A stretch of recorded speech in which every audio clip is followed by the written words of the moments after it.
Welcome back to What Arty Noobs with General Disturbance.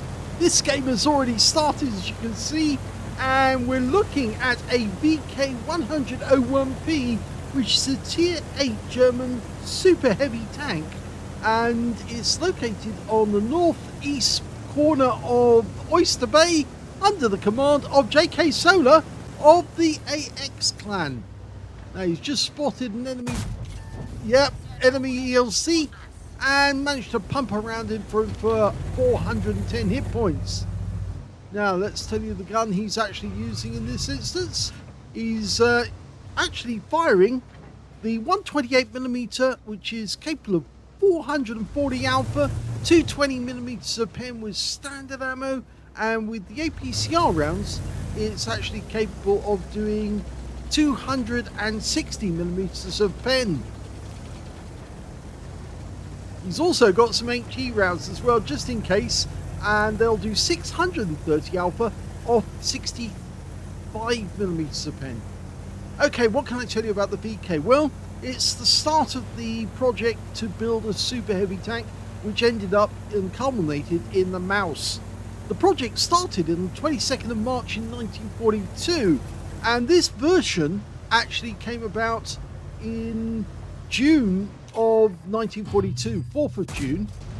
First shot on the T26E4 is a penetration for 475, but unfortunately he gets hit back and it's looking to see, yes, he got in the weak spot just between the tracks.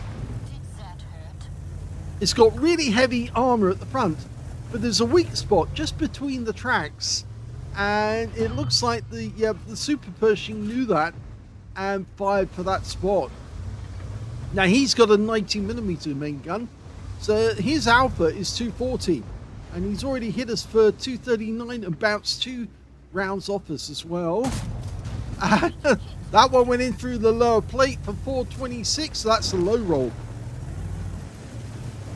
So what else can I tell you about this? Well, it's 120 tons in weight, so it's very, very slow, and the engine really can't generate that much in the way of horsepower. It's only 1,200 horsepower, but it's not enough really for something this heavy, and consequently this vehicle really doesn't move that well. It's very slow, but it's very good at bouncing enemy rounds. Now unfortunately that Govica actually planted the round exactly into the weak spot between the tracks, and so long as the enemy knows that's where they hit you, or on the sides of the vehicle, then they can benefit. But of course the Govica couldn't take another shot. He did take one round in the side from the BZ166, who shot it through the side. In fact, I think he went for the cupola. Looks like it. Okay, our guys are now encouraged, and the BZ is now one shot for us, and JK's going for it, and he's got the kill. So that's second kill for jksoler. Now this tank was never produced, it was blueprints only. It was an intermittent stage, and they actually wanted to have incredibly strong frontal armor, but that meant that the tank was actually fairly weak on the sides. Hello. And the Panther goes as well. So that's 3 kills now. It does have incredibly thick armor. In fact, actually, it's also got a lot of hit points. It's tied with the Oho for the number of hit points it has, 1,800. It also has a very good view range of 400 meters in total. Massive amounts of ammunition as well, really, if you think about it. 50 rounds of ammunition, it's more than you need considering the size of the gun, the fact that it is a 128mm. There is another round that you can actually have, or is another gun that you can actually have. If I remember correctly, it's a 105mm gun. That's the stock gun, and of course that's tier 7. Okay, he's got an enemy up ahead, so yeah, he's been spotted. They can see him coming. They'll be aiming for the weak spot, but of course he's going to wallop them with that big gun.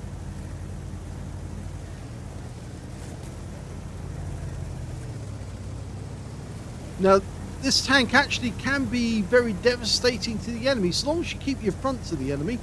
But if you actually show the sides of the vehicle, then of course it's actually weak. And the Progetto is actually behind us.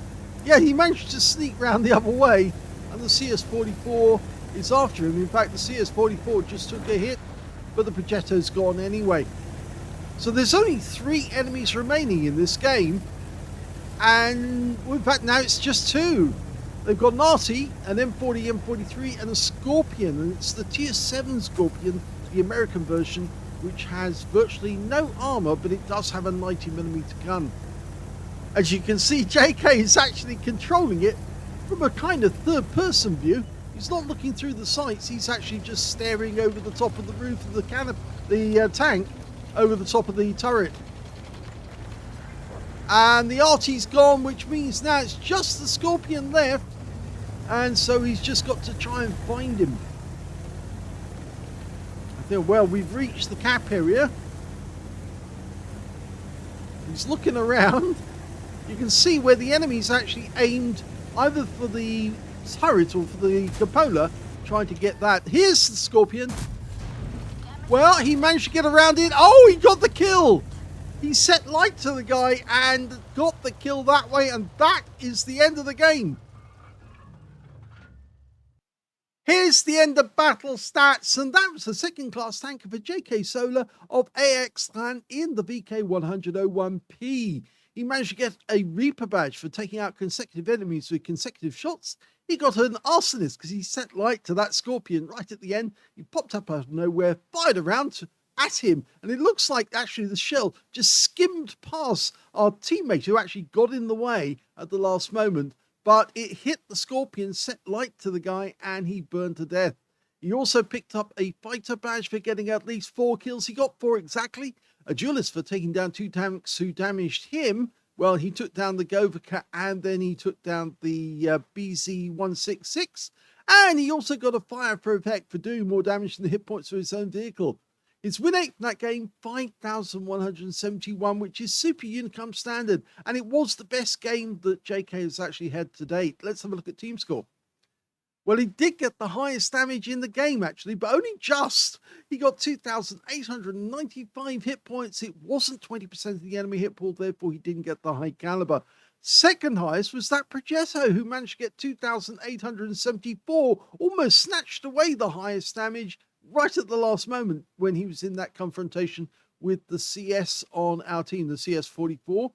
And when it came to kills, you can see top scorer was in fact JK again. 4 kills to him. 2 kills went to the Scorpion G, the CS44, and the AMX 1357 on his team. On the enemy team, it was their Progetto 46. Nobody else managed to get more than 1 kill, but we can see that they did get 5 other players other than the Progetto who did get kills. And when it came to base XP, he's got that one too. So he's got the top in all 3 columns. 1,015 means that JK is the only one to get over 1,000 base, with the second highest being the P44 Pantera with 803, and third place going to the Iron Arnie, who got 775. He fired only 9 shots in the game.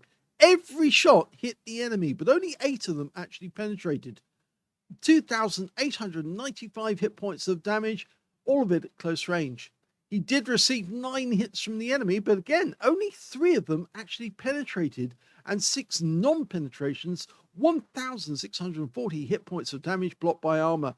1 enemy vehicle was spotted, 6 enemy vehicles was damaged, 4 were killed, and he got 19 capture points while he was sitting at the cap at the end of the game. On a premium count, he actually made a loss of only 2,576 credits, but that's mainly because he was actually firing premium rounds throughout the game, and of course they are expensive, but then he wanted the extra penetration so he could actually get those hits and get those penetrations and have the effect that he did. He got 6,091 experience points as well, including 3,046 for a mission completion bonus. So a very good game. I'm sure he's going to be doing even better with the PK because he's getting in the hang of it now. The thing is, you just got to try and make sure you don't expose the sides of the vehicle, because it's much easier to penetrate the sides than it is to actually penetrate this small little area here at the front, because obviously when you're looking at a VK, normally the driver will be keeping his front to you, and so that's all you can aim at. If you try to aim for the cupola, you'll probably bounce. As you can see, most of the other players who'd aim for the cupola failed to get through. But if you aim for between the tracks, you normally will get a pen, depending on the penetration of your shells. Or if you can get to the sides of the vehicle or the rear, then obviously you can penetrate that instead. So it's worth remembering that with a VK, you have to keep your face to the enemy. If you don't, you're asking for trouble and you're asking for pens. So well done to JK. Not the first replay, but well, it is probably the first we'll see from him, but I'm sure there are many to come. Hope you enjoyed that replay. If you did, please give this video a like, and thank you for watching.